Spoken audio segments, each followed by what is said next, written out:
if I told you that the most important part of successful athletic training wasn't the training itself? What if I told you that it actually all had to do with your head?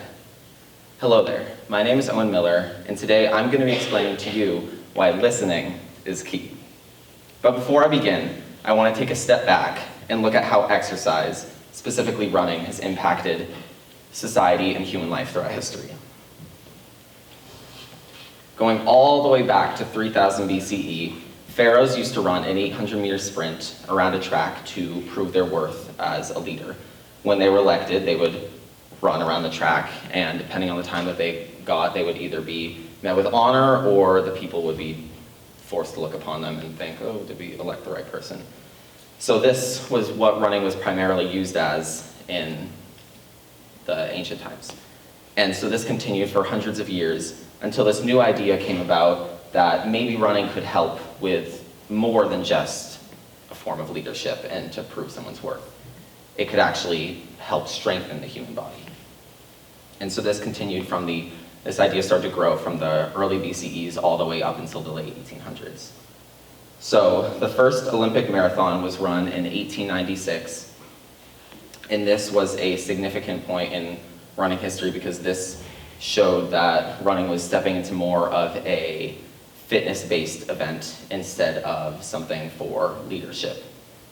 And so from here, it continued to grow in popularity, and it became used for something more than just fitness. It could be used for social movements, like Catherine Switzer here and her piercing blue eyes, which are really pretty. She was the first woman to ever run in the Boston Marathon. And at this time, women were not allowed to run in the marathon.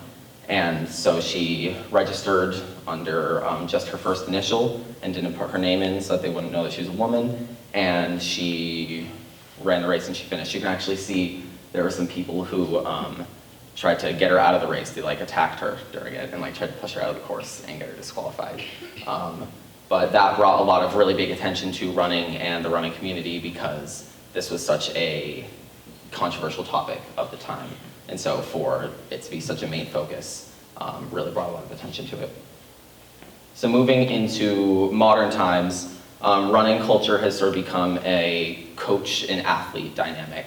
And so what this is athletes will seek out guidance or information and knowledge from a coach or a mentor to help them prepare for whatever event it is that they're going to be running, whether that's a marathon or the upcoming track season or cross country. Athletes seek out coaches for help.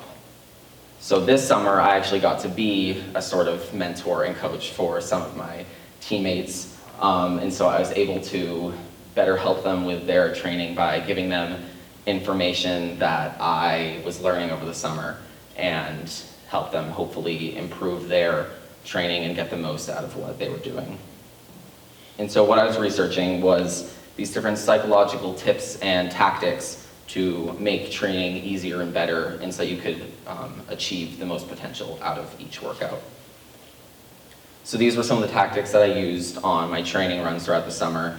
There are things here like running indoors versus outdoors or running with a moving checkpoint. That's if you're looking to the next mailbox and you're going to run to there and then you're going to take it easy, or you're going to surge up 2 telephone poles and then take it easy.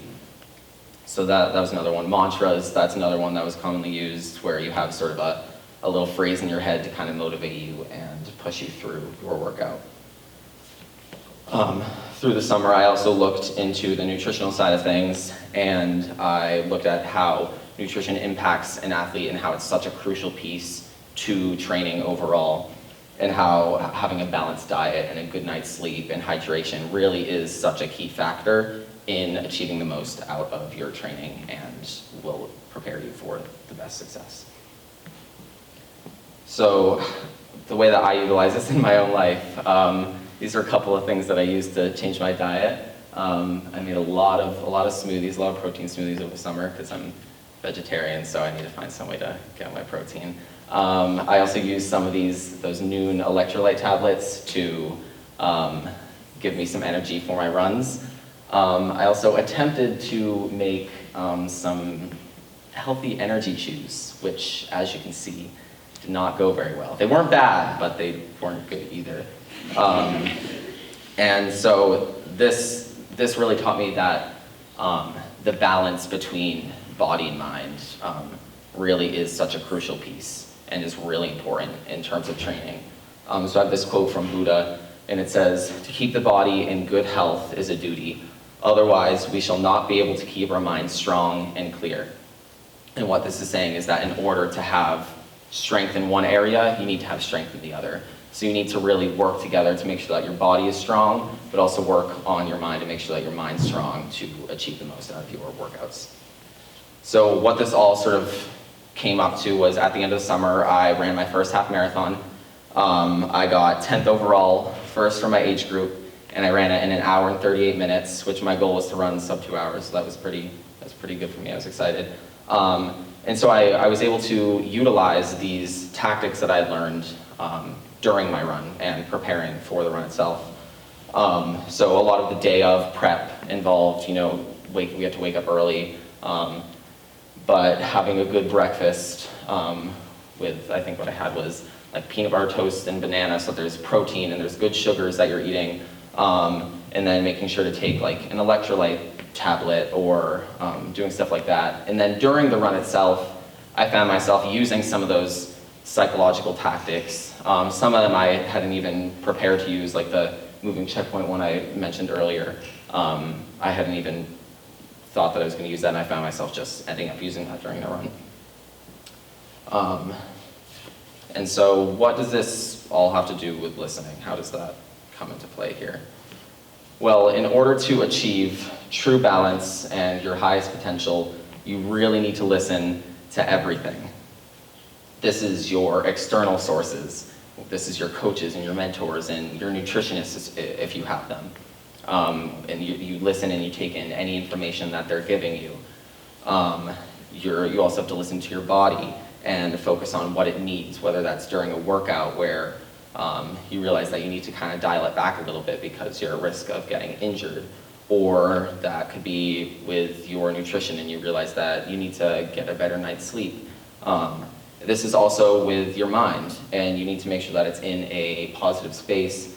That way you can really focus and get the most out of each workout.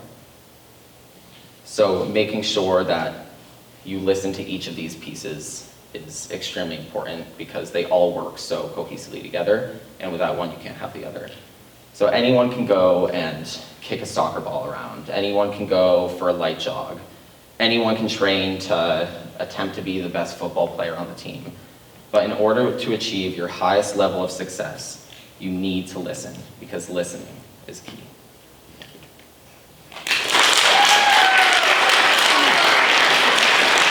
Any questions? Caleb Bragg. What was the hardest part of your 13.1 a lot of miles? I hit a wall around, not a physical wall, a mental wall, around like the 6 mile mark, and that's kind of early on in the race. So just kind of pushing through that and continuing going was difficult. Luke. You mentioned earlier in the presentation about mantras. What's an example of mantra you use? It could be something like, "You can do this, keep going."